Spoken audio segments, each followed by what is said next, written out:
வணக்கம்டா தேனியிலிருந்து John Pandian மாமா உங்களுக்கு பிடிக்குமான்னு கேட்டீங்க. எனக்கு ரொம்ப பிடிச்ச தலைவரில் வச்சுன்னா ஜான் பாண்டியன் எனக்கு ரொம்ப பிடிக்கும்யா. காரணம் என்னன்னு கேட்டிங்கன்னா, இந்த தலைவர் சிலையெல்லாம் இருக்குது பார்த்தீங்களா, நம்ம எல்லா சமுதாயத்தோட தலைவர் சிலைகள் அந்த சிலைகளுக்கு பூராமே கூண்டு போட்டுருந்தாங்க. கூண்டை போட்டு செயலில் போட்டு அடைச்ச மாணிக்கு வச்சுருக்காங்கல்ல, அதை எடுத்து விடுங்க. ஏன் கூண்டில் வச்சுருக்கீங்க?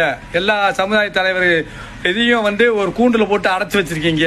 அதை கூண்டை விட்டு வெளியே எடுத்துருங்க, அந்த கூண்டவே எடுத்துருங்க அப்படின்னு சொன்னவர். அதுவும் இல்லாமல் திருநெல்வேலியில் ஒரு விசேஷ வீட்டில் மூர்த்தி தேவர் நானும் எல்லாம் ஒரு கல்யாணத்துக்கு போனப்போ அண்ணனை நேரில் சந்தித்தேன்.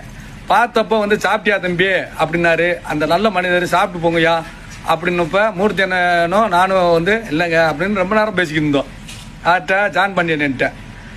அதே மாதிரி பார்த்தீங்கன்னா இவர் ஒரு சமுதாயத்தை இப்படித்தான் இதுதான் என் சாதி இது அப்படின்னு சொன்னவர். யாரையும் புண்படுத்துகிற மாதிரி பேசவும் மாட்டார், யாரையும் புண்படுத்துகிற மாதிரி பேச மாட்டார். இவர் சீனியர்யா, சொல்ல போனால் தலைவர்லேயே வச்சு சீனியர்.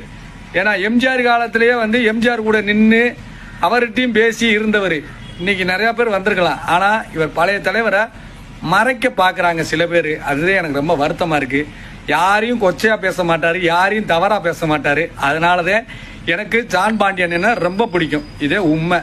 ஆமாம், சமுதாயங்கிறது அவங்கவுங்க சமுதாயத்தை பத்திரமா பார்த்துக்கங்கன்னு சொன்னவர் இவர் தான், ஜான் பாண்டியன். உங்கள் சமுதாயமா நீங்கள் பார்த்துக்குங்க, உங்கள் சமுதாயமா நீங்கள் பார்த்துங்க, எங்கள் சமுதாயத்தை நாங்கள் பார்த்துக்குறோம் அப்படின்னு பத்திரமா இருக்க சொன்னவர் ஜான் பாண்டியன்.